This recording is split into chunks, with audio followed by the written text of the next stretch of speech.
We live? Yes.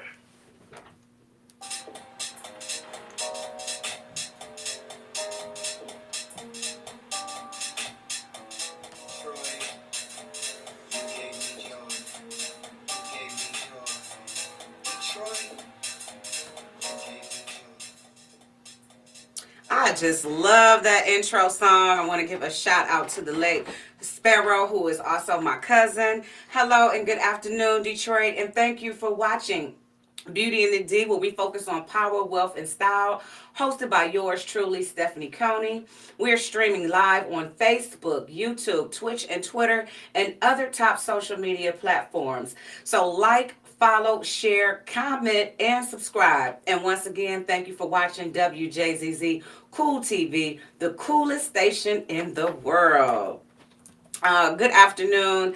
We are so thankful for this day. I don't know if it's spring, if it's winter. I'm confused about where I am and what season this is. But I do want to give a shout out to the sponsors of the show first. Miss Giovanni McCaw, better known as G, the short hair slayer, who keeps my hair slayed. Compliments of her, you can contact her at 248-218-2638. No appointment necessary, and she is conveniently located in Southfield, 12 Mile and Northwestern Highway, in the Mark Roberts Hair Salon. And she was also nominated for the Detroit Choice Awards at the Garden Theater. Congratulations, G. We also want to thank Mina Martinez. She can be reached on Facebook and Instagram at Social Media with Mina. She handles all of my social media. And finally, last but not least, we definitely want to give a shout out to the London consulting firm who powers and sponsors this show, where they specialize in personal and commercial lines insurance.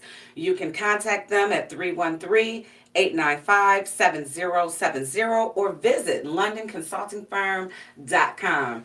I am so excited to announce our guest here today. I'm always excited, actually, to announce my guests because they never fail me with the information that they provide. But this gentleman here, we met in Atlanta, and now we're here today in Detroit together. And I'm going to be educated as well as you guys on renewable energy. So my guest today is Milton Gerard. Thank you for being here. He is a seasoned real estate broker, accomplished real estate investor, a skilled videographer with a rich professional background that spans over 3 decades. His diverse experience includes roles as a computer programmer, account manager in technical sales, and technical solutions consultant servicing Fortune 100 companies. For the past 2 decades, Milton has demonstrated his entrepreneurial proness, his journey that led him to renewable energy sector, igniting a passion to empower homeowners with knowledge and solutions to navigate the dynamic landscape of energy consumption in the United States. As the founder of Answer Solar LLC, Milton is dedicated to enlightening both residential and commercial clients on the benefits of harnessing solar energy. Welcome, good afternoon, and thank you for being here, Milton. Thank you so much for having me. It's a pleasure. Yeah, so I want to give everybody our backstory. We met in Atlanta, Georgia, where he was practicing real estate. I was practicing insurance, and we were both realtors. We were part of NARAB, the Empire Board of Realtors. That's true. And here we are. I'm back in Detroit. Milton is back in Detroit. And when I found that out, I just said, hey, Milton, you've got to come on the show. So again, thank you so much for being here. Thank you.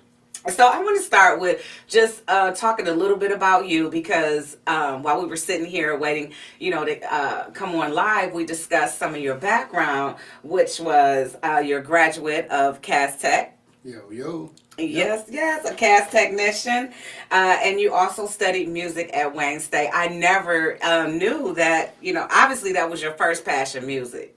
It was my first love. Music Okay. was my first love, yes.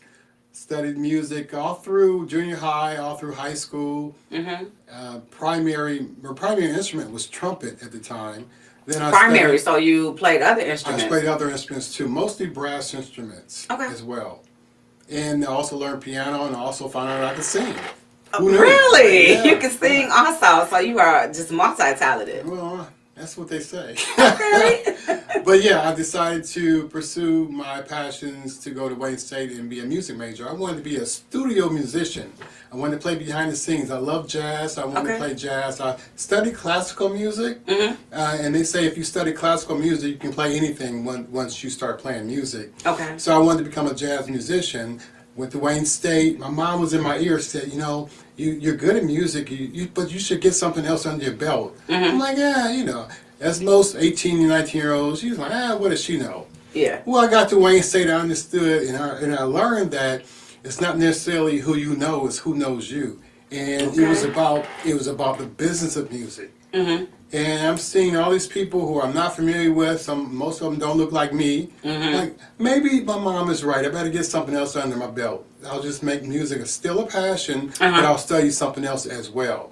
So then I went to music, and eventually I went to computer science and graduated in computer science. So from music to computer science. But there's a correlation. There's How a so? correlation between music and the creativity of music correlates to the creativity of computers. I was a programmer, and I was a programmer for about 30 years. I went to IBM, and you know, just... That's a long time. That's a long time. And I don't meet, me personally, a lot of African Americans who are into computer programming. Yeah, well, there's a correlation because I had that foundation in music, and that it's still in me. Okay. And that correlated to computers. I could be creative with computers. You can solve problems in more than one way.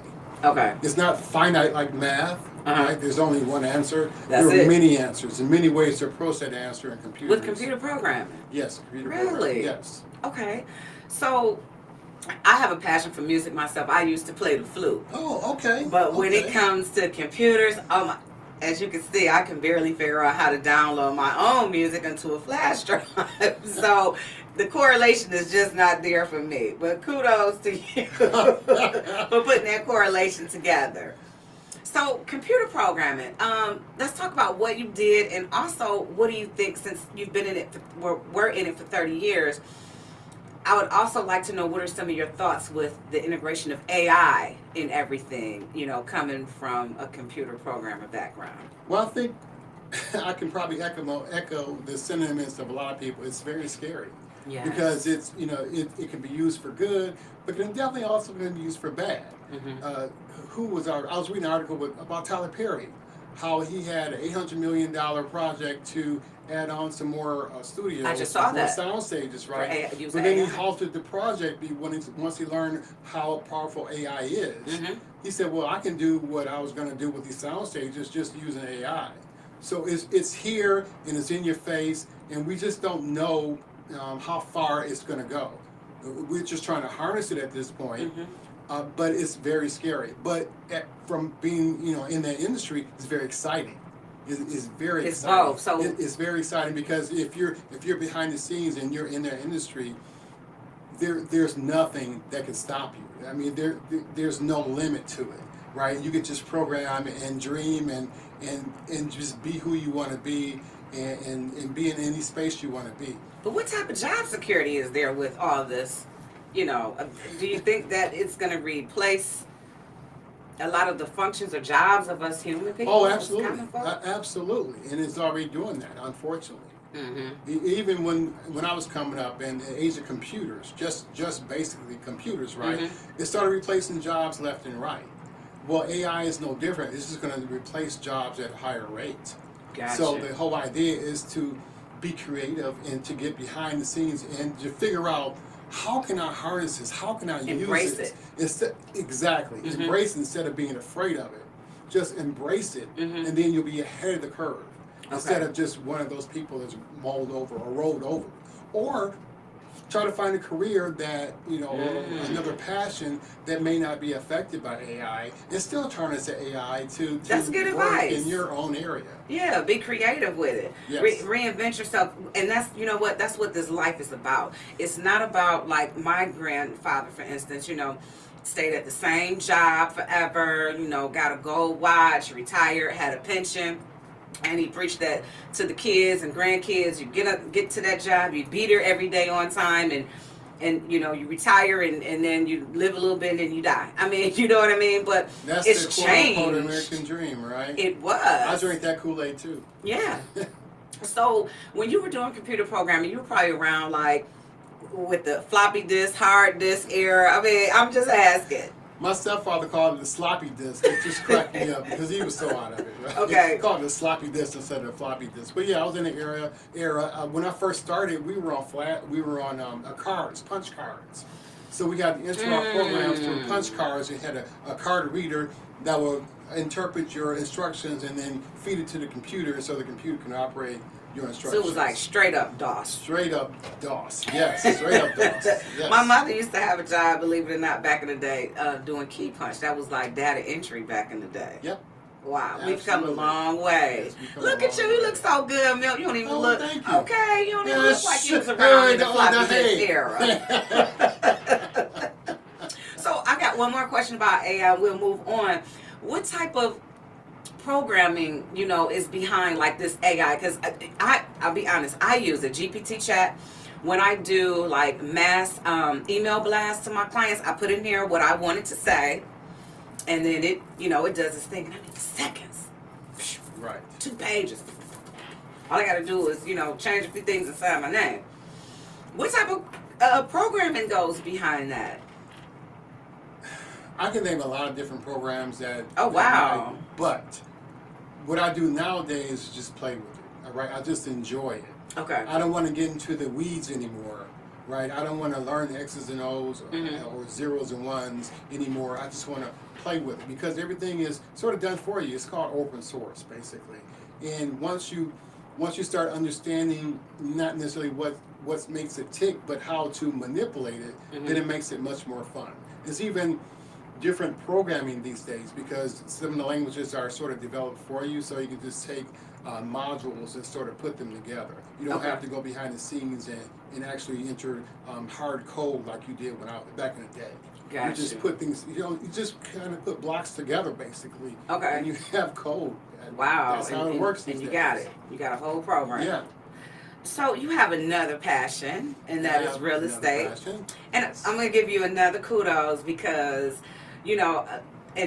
maybe this is just me and my little experience, my little world, but a lot of people don't really dabble from, like, say, computer programming or engineering and then over to real estate because it uses a different side of your brain. You got to be extremely personable, extremely creative at the same time. They're really a chameleon in any sales, from insurance to real estate. How did you end up in real estate?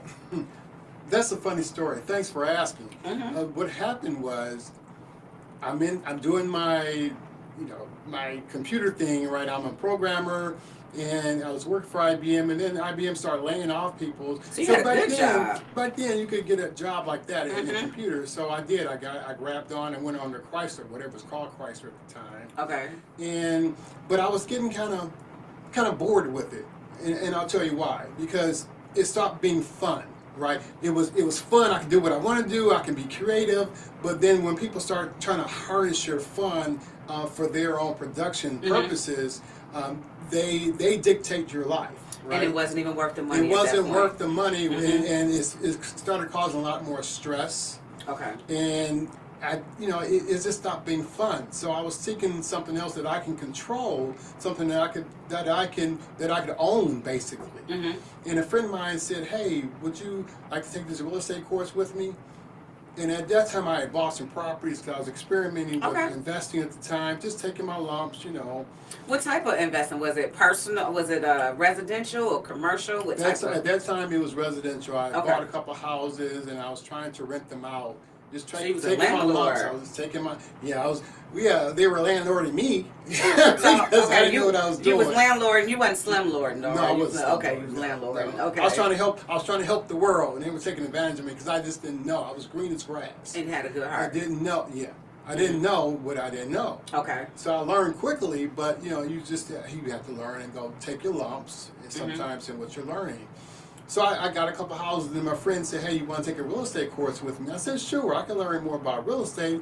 In fact, I have a couple houses. I want to transfer these houses into apartment buildings at some point, and then later on into assisted living centers. I wanted to have assisted living centers all around the state." Wow, That was what my a great dream at the goal time. coming from being a musician Yeah. to a computer programmer.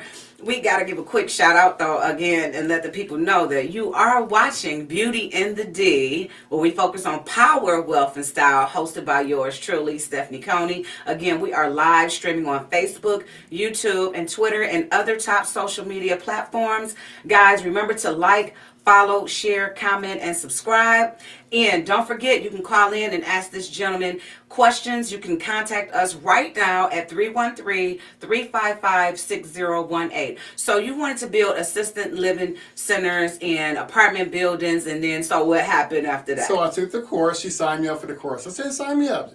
It turned out to be a pre-licensing course for a real estate agent. I'm like, pre-licensed real estate agent? Sales? I can't do sales. Well, that's crazy. Sales? And I said, you know what? Since you signed me up, I'll just take the course. I'll see what I can get from it, and maybe I'll learn from it, and then try to apply it to my own investing. Okay. Well, it didn't tell you anything about investing. It just tells you how to do a deal and how to pass the exam. So I passed the course. I went on and took my state exam because I was actually a computer programmer with a real estate license. I had no idea what to do with it. I heard you had to put it under a broker somewhere. So I found the broker. Okay. And I put my license under the broker because I passed the exam the first time. Okay. Kudos. Of course you did, Cass Tech. Well, hello. And I didn't know what I was doing, but I was trying to do my first deals or whatever. But at that time, on the programming side, again, it was starting to get boring. And so I decided to go full force into real estate. Okay. I became a real estate agent. Okay. And then I started just learning the craft. It was exciting at the time. What I didn't realize was that I didn't have that same creativity, the same creative juices that were, I guess, born through programming. I had to create my own energy, create my own creativity. So you reinvented yourself. I reinvented myself big time. Talk about that, please. Well, what I had to do was get some creativity, and the way I did that was to do my own marketing. And so I started doing my own marketing, and I started learning more and more about computers, how to market, how to do things online. I learned about, all the different online platforms, how to actually market myself. I learned how to take pictures. I learned how to do video. That's how I got the videos. You took it? Oh. Yeah, I started learning. So you didn't just jump into videography. It was because of the real estate. Right. It was a progression. Okay. So I have these two things, right? I had real estate and then I had photography growing, right? And then I was able to incorporate my computer learning into all that and my creativity. So that started making real estate fun again.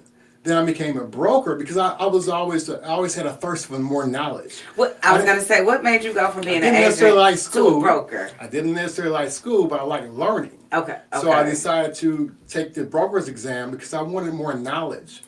Well, it just so happened that people saw my success and they wanted to join me. So that's how I formed my own brokerage, Motion Realty at the time. Gotcha. I'm still running that brokerage today. Yes, you 20 are. years later. And it was just about knowledge. So I got to put everything together, the computers, the creativity, the marketing, and then that burgeoning passion for photography and video. I just put it all together and started running my own real estate agency. Wow, man, you are so creative and interesting. Yeah, it was fun. It was just fun. Like I almost feel like you've had like 9 lives around here. All these different let's go for 10 passions. Okay, let's go for 10. A lot of different passions. So as a broker, you had agents working for you? I had agents working for me. At the time, it was a small brokerage, but I still had about 20 agents working for me at the time. That's not small, 20 agents? And they were producing? But they were there. They were there. Okay. Any broker would tell you that not all their agents are going to be producing. Oh, yeah, but I get it. You still work with them, no matter what level they're at. Absolutely. You still want them to shine and make Motion Realty look great. So where was Motion Realty located? Motion Realty was located, I had an office in West Bloomfield. Okay. I had an office in West Bloomfield on Orchard Lake. Okay. And then let's get to this. So but I also serviced all of Detroit and Metro Detroit. I even became a HUD broker, as well as a VA broker, and I also did foreclosures for all the major banks as well. Okay, When so that, you when well real estate seasoned. turned, Yeah, I in '07. had to adjust with it. So I'm assuming it was probably around that time, '07, '08, where you got into the foreclosed properties. Exactly. That's when that was kind of really Exactly. hot. Right. Got you. I mean, well, I had Miranda on the show when she mentioned that too, that in this game you have to be willing to learn all facets, and that's why some people are still standing, Right. because you go to the next thing, you figure that out, and you still shoot for the stars, but you're still able to keep your hand in something. Right. You have to be able to pivot. Absolutely. So, we and during your introduction, I talked about how we met in Atlanta. How did Motion Realty end up in Atlanta, Georgia? Well, it's funny. So, as life would have it, life happens. So, Okay, lifing. yeah. So I made a decision to marry this wonderful woman, right? It just so happened that she was working for this major automaker, and she was coming to the Detroit area. I didn't know at the time, and she needed someone to help her find a home because she was relocating. Okay. Well, I just happened to be her real estate agent. I met her online and met her over the phone. Just never seen her before. And this is doing your marketing, This right? is doing my marketing, Okay. right. You done marketed yourself a wife. Go ahead, nah. I showed her a few places. She ended up leasing a condo because she wasn't sure if she wanted to buy or not. Okay.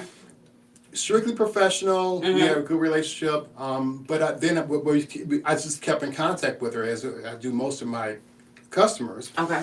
But we had this. It was just organic. We had this easy flow. We talked well. Then we ended up going out, and then we ended up getting married. And then a situation happened where she got a promotion, and she was able to go to Georgia. I said, you know what? I can do real estate anywhere. Absolutely. So that's how we ended up in Georgia. So we were in Georgia for about 6 years. Okay. Until another promotion came, and here we are again here in the Detroit area. Shout out to Mrs. Durride. You girl, you just keep getting promoted, going all up and down 75.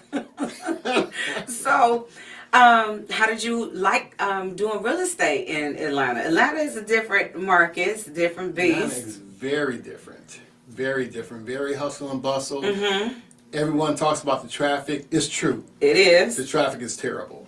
I'll drink to that. If it takes you a half hour here to go somewhere, it takes you 2 hours in Atlanta to get there. That's It's just true. traffic is terrible. But the opportunities are different. Sometimes better, sometimes not as great, but they're just different. You just have to adjust no matter what the situation is. And I liked it. The weather's wonderful. It feels like we're in Georgia right now. That's too. what we were talking about today. Yeah. It feels like we're in Georgia today. Like a Georgia peach fall day. So, we met with Empire Board of Realtors. Yes. What other real estate professional associations or organizations are you involved in? Well, of course, just about everyone who's in our profession, who's doing things professionally, is a member of National Association of Realtors, right? And then there are other smaller organizations I'm members of. I'm also members of a few boards of, what am I trying to say? Commerce boards or just different boards or different, either I'm, involved as an officer or involved as an ambassador. It's always helpful when you're an entrepreneur to be involved in things And so you can serve. see things and definitely serve. Yes. So I hope you realize that was a tee up for something else. Uh-oh. So I am a proud member of NARAB and Greater Detroit Realtors Association, and we would love to have you Well, come I and used to join be a us. member before I left. Okay. And I plan to be a member again. All right, well, Because I'm gonna I'm see you only at the been next back for a month membership. or so. I know, but I got to jump on the case. Okay, I I got did you. you like that in Atlanta too. Yes, you Like, did. come on over here to Yes, you Empire. did. Come on over here to Toastmasters. So I'm teeing it up again. Y'all hear that, Deidre?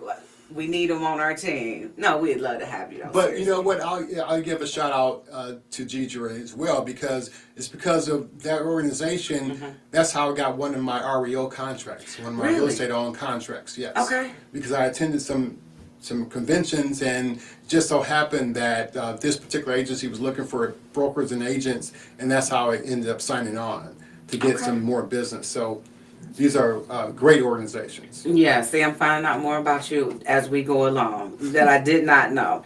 So now you're doing renewable energy consulting. Yes. Please educate me and our listeners on that. What is renewable energy consulting? Okay, well, renewable energy is energy that is renewed faster than you can consume it. For instance, the two major renewable energy sources are wind and solar.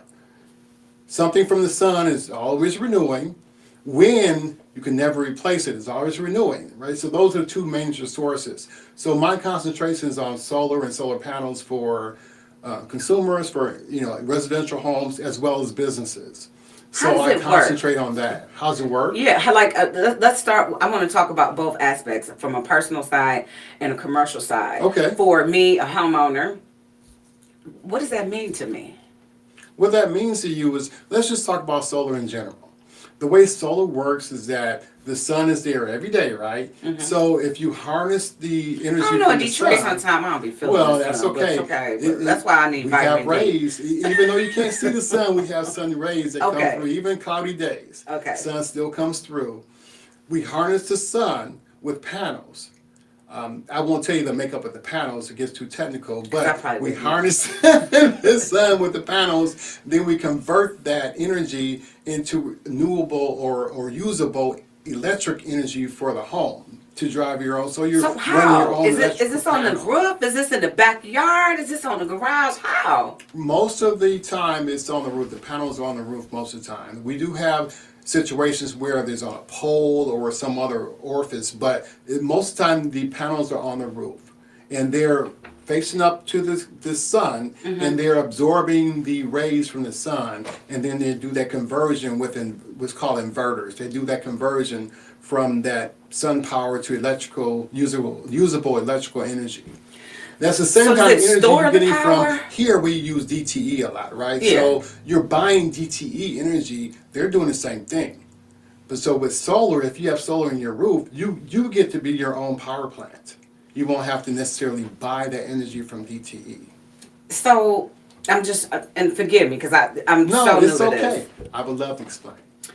So is it storing up the energy, or like using this solar? Can I go on and power up my internet, and microwave, and air fryer, or whatever? Well, let me ask you this. During the daytime, the sun is out, right? Mm-hmm. During the nighttime, is the sun out? No. No. So solar energy works on the sun. So it works when the sun is out in the sky. So that's when it's pulling in the energy and then it's transferring to your home to power it. Now you can't have something called a battery. You can't have a battery to store the energy once it's being taken from the sun. You can store that energy so at night you can pull that energy back from the battery. Because solar you don't produce solar energy during the night. So you have to Okay. pull energy from the electrical. So will it do two things during the day? Will it power my home and store up some for later on in the It's battery? possible. If you have a battery, yes. Only if you have that Only battery. if you have that backup battery, yes. Okay. So can But you tell let me DTE just tell you, bye-bye? you're always going to be connected to a DTE or Okay. some kind of, we call it the grid. But you You're just always won't gonna be using connected as to the much grid. energy. You can be standalone. You have to have a lot of batteries and a lot of generators. Gotcha. Okay. You can't be standalone. It's very expensive. It's not suggested. Mm-hmm. So the suggestion is to still be connected to a power source like DTE or consumers or whatever your power source is, and still generate your own power during the day. So what's the advantage of this, Milton? The advantage of it is, number one, you own it, and you're shielded from price increases. And going forward, you're saving the planet because that's clean energy. So how are you? I gotta know this because DTE they get on my nerve. How can I? How are you exempt from price increases by having the solar panels? Okay, let me ask you this. So let's just say that you're renting your home and you have a landlord. Mm-hmm. The landlord says, okay, your rent is X per month. Mm-hmm. Then a few months later, the landlord says, you know what, we're going to increase your rent. Now your rent is a little bit higher. Then maybe a year from that, your landlord says, hey, I want to increase your rent some more. But if you own the home, how can that landlord increase your rent? Because you own the home. Gotcha. You have your own payments. You have your own set payments. Your payments are not increasing because you own it. Right. That's Yeah, exactly what it is in solar. If you own it, you have control over your pricing. All right. And you're generating your own energy. Your own, You're and your it's own saving it DTE. too if you got a battery. Exactly. Got you. Want to just let our listeners know again, you are watching Beauty in the D, where we focus on power, wealth, and style. Hosted by yours truly, Stephanie Coney. We're live streaming on Facebook, YouTube, Twitter, and other social media platforms. We need you to like, follow, share, comment, and subscribe. Thank you for watching. And again, you can call in and ask this gentleman some questions about renewable energy or real estate at 313-355-6018. Now, are these solar panels for the renewable energy, are they expensive? No. Really? No, they You aren't. tell. And just like real estate, it just depends on the situation. Okay. So what we do an analysis of your electric bill. We try to find out how much you're paying, and then we try to match you with panels that might be suitable for you, and the Okay. situation might be for you. We take a lot of things into account. You might have trees that are shading some of your roof. You might have your house might be situated where it might be either toward the sun or against the sun. We try to find out what parts of your roof are the most efficient parts of Wow. it, and then we come up with a price that meets your budget, basically. This is deep. Yeah, and unlike buying a home, what's the biggest barrier for a person buying a home? It's usually the down payment, right? Mm-hmm. A huge down payment. With solar, with us, there's no down payment. So we say if you're able to pay your electric bill, Mm-hmm. you're able to afford your solar because your solar payment replaces your electric because you're producing your own electricity. Okay, come on and sell me, Milton. I need to get an idea of a price range. I'm a homeowner in the city of Detroit. Okay. House is about 1,500 square feet. I can't tell you if I'm facing to the north or south of the sun, but I know the sun hit the house every day. What would and it's only myself and my daughter, so I don't think we use as much as DTE says that we do on my bill. What type of price range am I Well, looking let me at? ask you. Your profession is insurance, right? Mhm. If a person asks you how much is my insurance going to be, Okay. you wouldn't know I until you can't. did that analysis for them. Assessment, you're And right. I'm not avoiding your question. I'm just saying it's an individual. It's a case by case basis. Got you. But I can almost guarantee you that it's going to be cheaper than what you're paying in electricity right now. And so would I finance it? If not today, then years from now, because we can save an average homeowner over $10,000 of payments basically throughout the term of the loan. It is a loan, but you're going to be saving more than you're spending. Got you. So, if I had this right, would I have a need? I would no longer have a need for a generator. And I ask that because in certain areas in the city of Detroit, zip code 48227, 48228, it's terrible when the wind blows too hard, the power is out. Okay, so a lot of people are purchasing generators. I mean, these companies are really getting paid on these generators because they're not cheap either. But a lot of people I know personally, have generators. Would this replace the need for needing to have a generator should the power go out in your area? No, it won't replace the need. It would enhance the use of the generator. So when the power goes out, normally if you don't have a battery backup situation or a generator, if your power goes out, even if you have solar, your power goes out. Because what happens is with solar, it has a switch and a safety switch. And so if your power stayed on, if your solar stayed on, if you were still producing solar and you didn't have a battery or anything else, it didn't switch or anything, it has to go out with the normal power, because if you still have power in your house and your power outside went off, then it will send power back to the lines, and you might have linemen working on the lines, it'll shock them. So it has to switch off by law. But if you have the battery. But if you have a battery or even a generator, then you continue to have that power in your house, even if the GTE or whomever is out, and you have a power outage, you can still have power, continuous power. Because I would own it. You would own. Got you. Okay. So, is the battery piece expensive? Because you keep talking about it like it's separate, you know. It is separate, actually, and today the technology for batteries today, batteries are great and they've come down in price, but they're still pretty expensive. And I'll just be honest with you, the batteries are expensive. We don't make any money off the batteries, so I can really tell you that the batteries are expensive. However, if a person really wants a battery, then we'll get them a battery. But we always suggest a generator because generators are cheaper than batteries. And they last longer and they will hold up longer than a battery. A battery's only going to give you so much time. Sometimes you have to have a bank of batteries. Well, a generator will last longer generally. Okay. But on average, the battery would last, what we talking like a few hours? If you have a days? 1,500 square foot house, if you have one battery and you're trying to, it will, let's just say that you're probably connecting or controlling one or two zones. So it might be your refrigerator, it might be your kitchen, it might be maybe another plug somewhere else. Okay. For maybe a couple hours. Gotcha. Okay. So it just depends on how many batteries you have. Got you. It kind of sounds like I had to purchase a generator over the summer. Okay. I got it from, what is that, Harbor Freight. Okay. And so it ran off the gas or whatever. And it was gasoline or LP gas? It was gasoline. It was gasoline. Okay.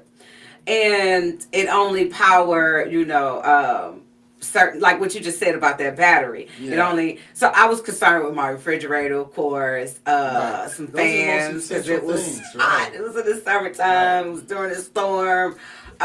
So I was okay with just being able to watch some TV. I had my internet, or whatever, but it didn't power the whole house. So I'm assuming that battery kind of works like that gas generator that I had. It's the same way, yeah. And I didn't like the gas generator. Different sizes of batteries, and then we can also put them in banks. Okay. To make to have more of a backup situation. Okay. But economically speaking, a generator might be more cost effective. Gotcha. And you can also have a whole house generator, as you probably know. Yeah. They're more expensive, but they will control back up your whole house in case something happens. And a lot of those work on natural gas as well.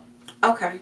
See, and that's what led me to look at. So immediately after I bought the generator with the gas, I had a company come out and give me a quote for a generator. I didn't like that. To me, it was kind of dangerous. It was so many precautions. You got to be careful putting gas and not having it too close to the house. It was loud as I don't know what. You got plugs running around through here. It saved the day. It saved the moment, but.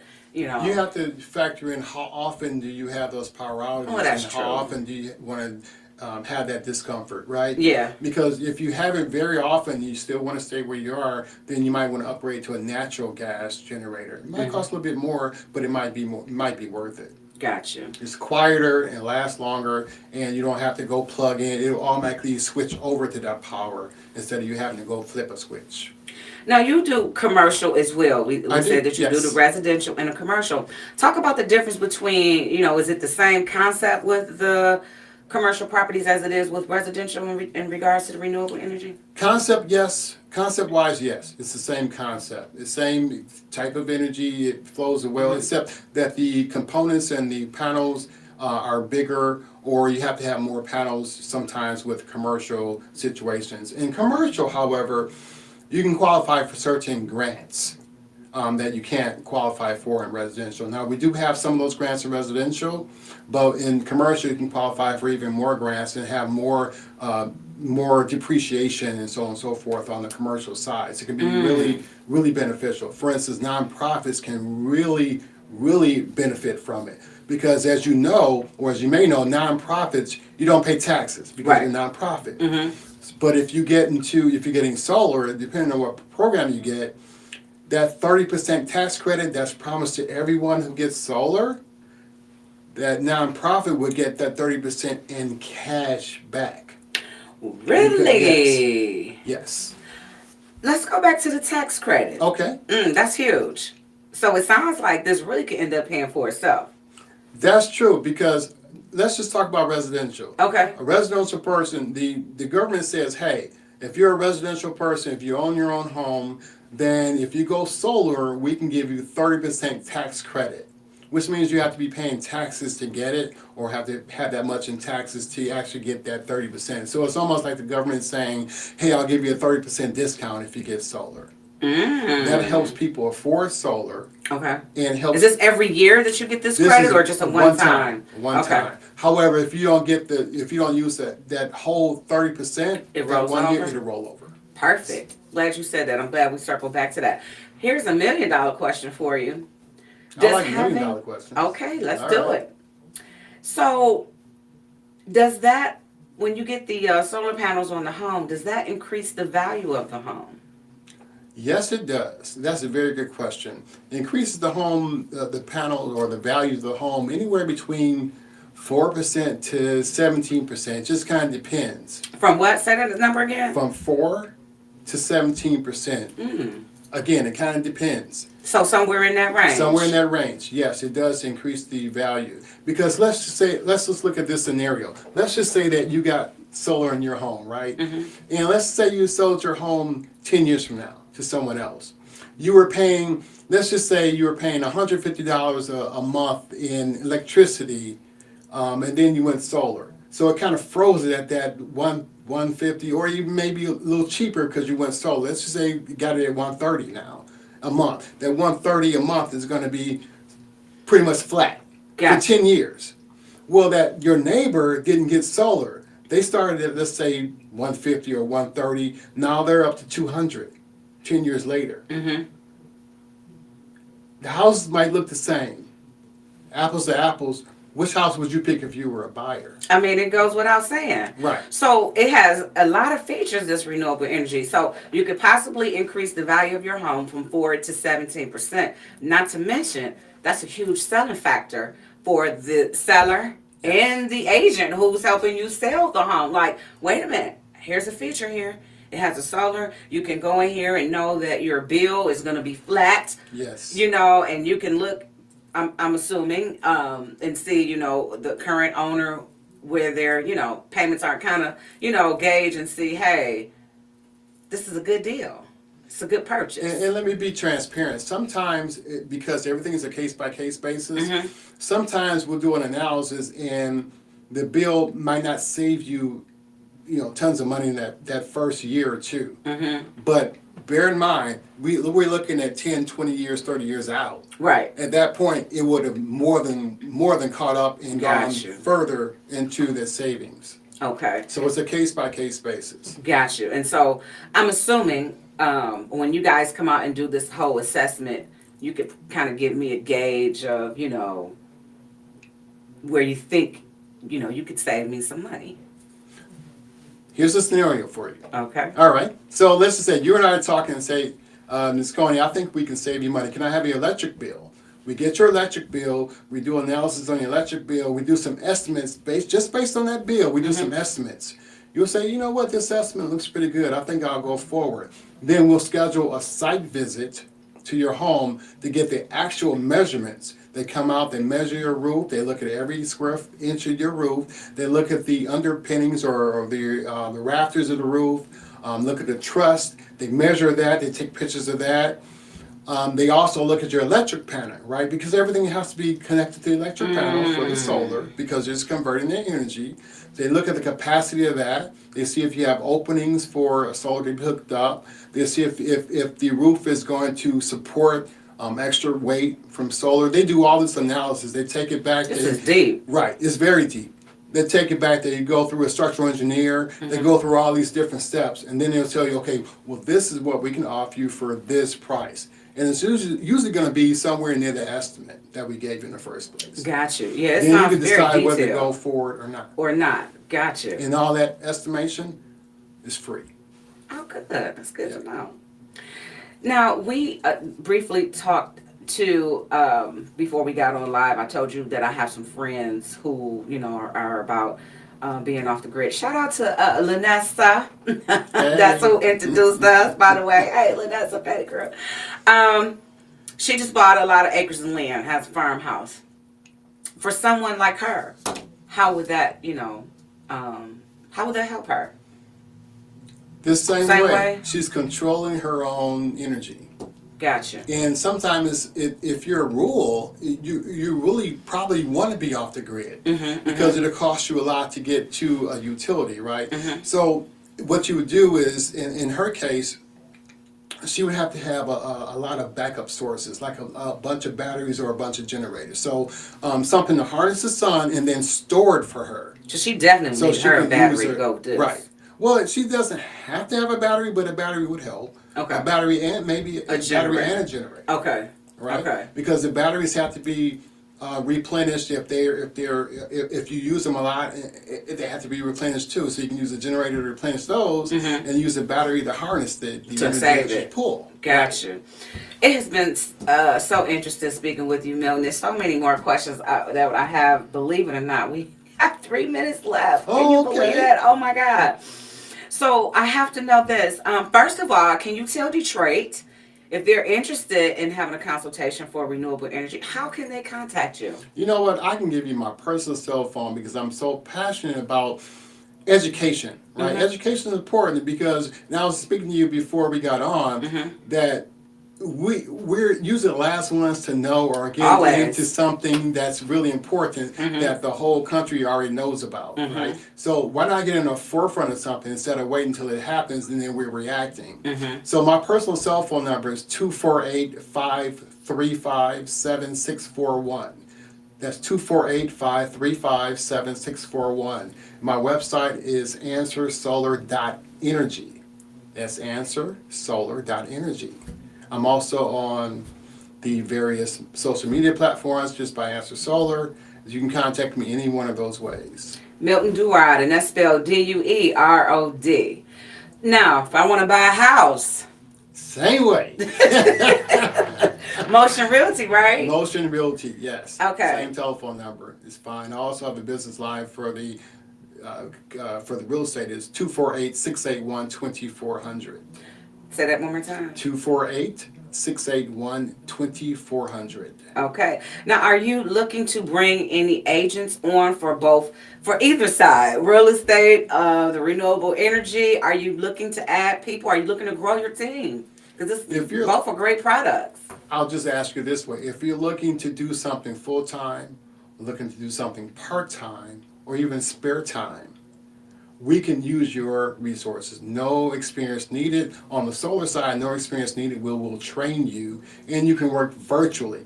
I work in about 41 different states on the residential side and 50 states on the commercial side in solar. So you everywhere, Milton, right? Well, I don't know about everywhere, but I try to be You can where I'm be needed. Everywhere. I try to be where I'm needed. The consultations, do you guys use a third party, or are those people that you were trained to come out? Those people that we actually work with. So I call myself a broker because, as you know, sometimes it's not good to just work with one company because you have those rates and another company has their rates and their products. I work with many different companies, so I shop around for the best rate for the customer. For the renewable energy? Yes. Wow. Yes. Okay, I love it. So is it are you making money doing this, Milton? Well, let me just say this. I have people who I work with that are making over $1 million in solar, just in solar sales. Nothing special. They're just going out working every day. So I'll just put it that way. What a wonderful way to end the show. I'm talking about $1 million in sales, okay? The show is power, wealth, and style, okay? We just hit all three. I want to thank you so much for being here today, Milton. I'm so glad that... This is so exciting.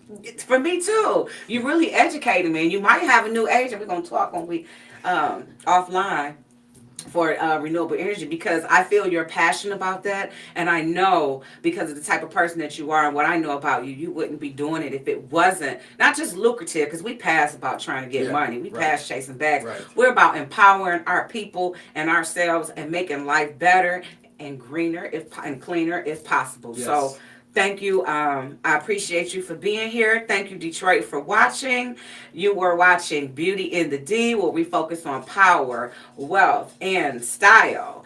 and any and all things happening in the city of Detroit. And we love jazz. Thank you for watching. Thank you, Milton, for being here. And we'll see you next week, every Saturday, 1 p.m.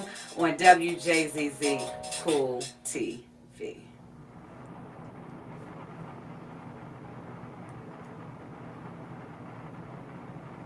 All right, I think that was a great show. You have an awesome show. Thank you. I appreciate You're that. awesome host. Thank you. I You really asked some appreciate great that. questions, and we didn't even prep. We had great questions. Well, I never prep because I want it to feel organic and natural. You know what I'm saying? That's why I always say send me over a bio so I can read it and then chop it up, because I like to have interesting guests on here where I'm not just asking a bunch. So you've been doing real estate for how long? Oh, okay. So you do what? No, I want to get into what it is that you really do, because I feel like, I can connect with whoever, certain people, you know what I mean? I'm not gonna say whoever, but interesting people, because I make it be beneficial to them and vice versa. They can be beneficial to me, and I'm always looking to expand what I do. As you see, I told you I sold a piece of the business, so I'm looking they to haven't do. contacted me yet, by the way. Oh, they haven't. No. Oh, I'll get on top of that. Okay. Yes, I will. But yeah, so I'm looking to do other things. Kind of like you. You just, how we said, the days of doing something for 20, 30 years, getting to go watch retiring, that's not the way. I'm trying to build a legacy, Because the industry doesn't respect that. They say, oh yeah, thank you for your 20 years of service. Bye-bye. If you ain't hitting these metrics, your ass won't be here anyway. You know how these companies are now. Everything is measured. Down to how long you taking a bathroom break for. That's why I left and did my, became a broker in the first place. So, yeah. Well, I guess we cut. Roger didn't say nothing. The way he back there doing. I think Oh, so interesting. London said you're still live. We're still live. That's okay. This part of the live show. We kicking it, okay? Live after the podcast. No, it's been so good being here, being able to talk and talk about things I am passionate about. Yeah, because I didn't know that about the music. Oh yeah. So, I'm a studying musician. and here you are on WJZZ, the musician. So, is that And I still still read a music, hobby? and I still play, and I don't play anymore. I still sing, and I still read music, and Okay. I sing in my church now. Okay, what church do you I attend? go to Oakland Church of Christ. Where is Right that? there in Southfield. Okay, Right there in Southfield, 10 Mile area. okay. Well, you got to start coming out to the WJZZ events. Okay. We just had one Thursday at Bricks. It was a networking event with the Detroit Fashion